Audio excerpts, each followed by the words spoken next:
Good morning, class. This is your Sanskrit period. Lesson है 2 और chapter name है आपका अस्माकम ब्रह्मांडम।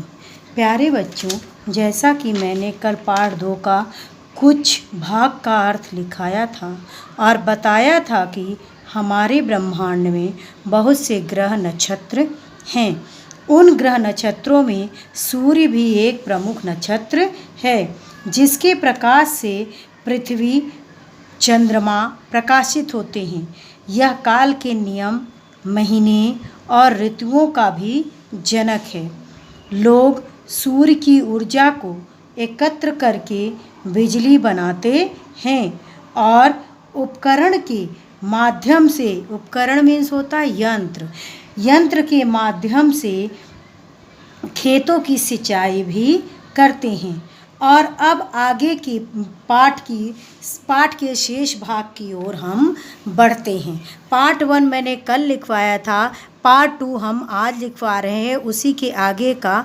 प्यारे बच्चों, आप सब ये मत डालिएगा क्लास 6 सब्जेक्ट संस्कृत लेसन 2 और चैप्टर नेम मत डालिएगा, डायरेक्ट यहाँ से लिखना शुरू कर दीजिएगा। डेट साइड में डाल करके यहाँ से डायरेक्ट शुरू कर दीजिएगा आप लोग।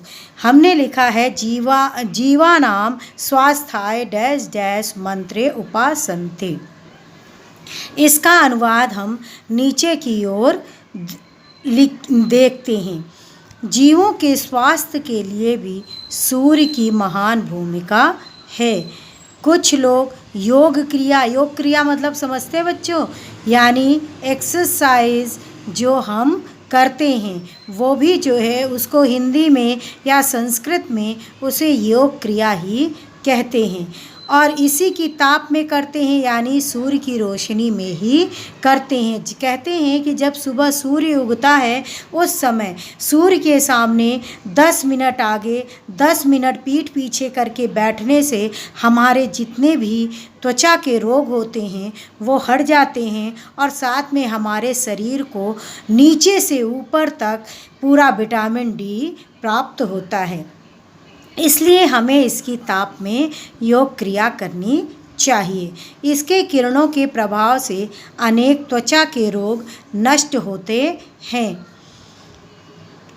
ऋषि अथर्वण के मतानुसार, यानी ऋषि अथर्वण ने कहा है कि उगते हुए सूर्य की किरणों से सर से लेकर पैर तक के दर्द दूर हो सकते हैं।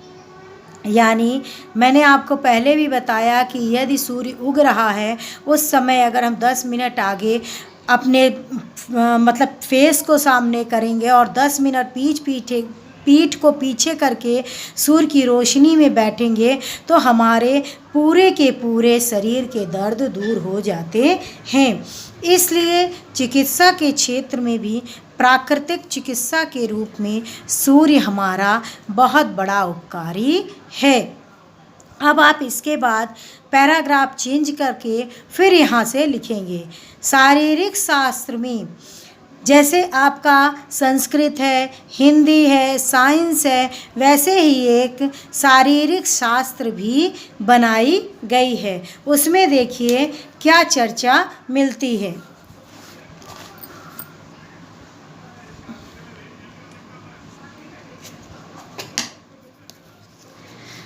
शारीरिक शास्त्र में सूर्य के किरणों का सेवन सूर्य स्नान इस नाम से प्रसिद्ध है। दूसरे रूप में हम सूर्य की ऊर्जा से विटामिन डी प्राप्त करते हैं, जो कि स्वास्थ्य को हृष्ट पुष्ट करती। हृष्ट पुष्ट मीन्स हो जाता है चुस्त दुरुस्त करना, यानी बहुत अच्छे से हमारे शरीर को फिट एंड फाइन कर देना।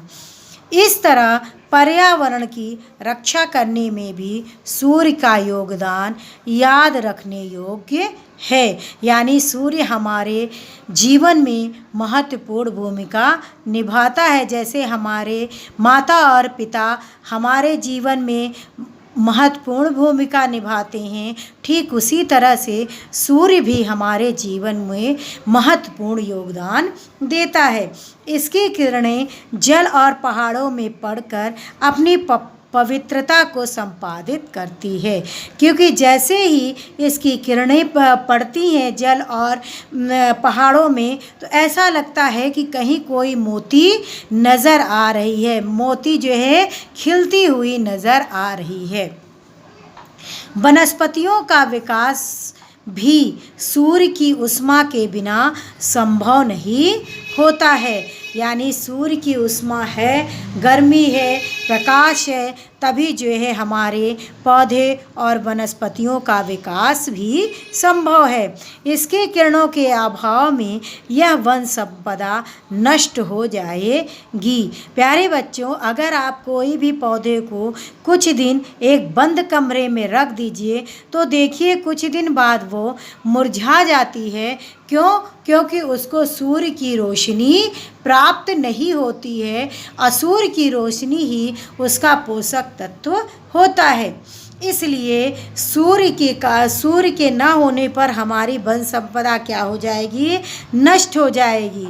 अतः पृथ्वी में सभी के जीवन का आधार सूर्य ही है।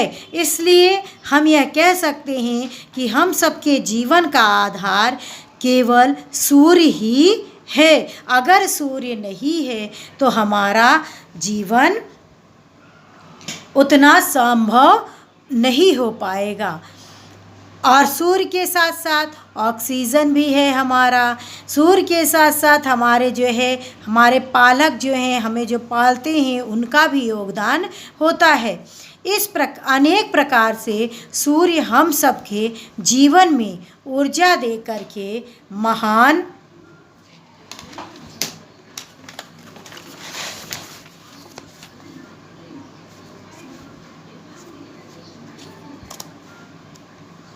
उपकार करता है। इसके गुणों को लोग गायत्री मंत्र के द्वारा भी उपासना करते हैं। प्यारे बच्चों, जैसा कि मैंने क्वेश्चन आंसर में गायत्री मंत्र भी लिखवाया था, साथ में उसका अर्थ भी लिखवाया था, इसलिए हम यहाँ पर न गायत्री मंत्र ही लिख रहे हैं ना ही उसका अर्थ लिख रहे हैं। मान लीजिए आपको कहा जाएगा गायत्री मंत्र लिखने के लिए और याद करने के लिए, तो आपका जो मैंने प्रश्न में ही लिखवाया है गायत्री मंत्र, उसी गायत्री मंत्र को आप लिखेंगे भी और याद भी करेंगे और उसके अर्थ को भी समझेंगे। बेटा, ये जो हमने आपका पाठ का शेष भाग अनुवाद का दिया है, उसे आप अपने कॉपी में लिखेंगे। आपका होमवर्क भी यही है कि पाठ का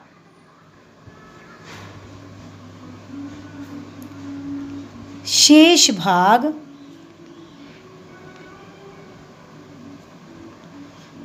का अनुवाद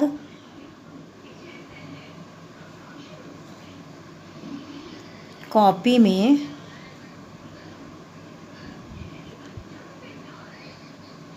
लिखो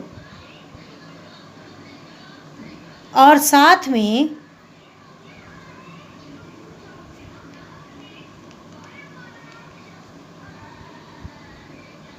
गायत्री मंत्र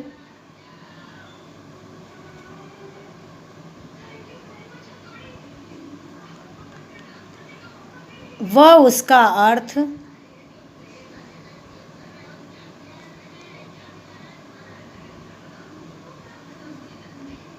भी लिख कर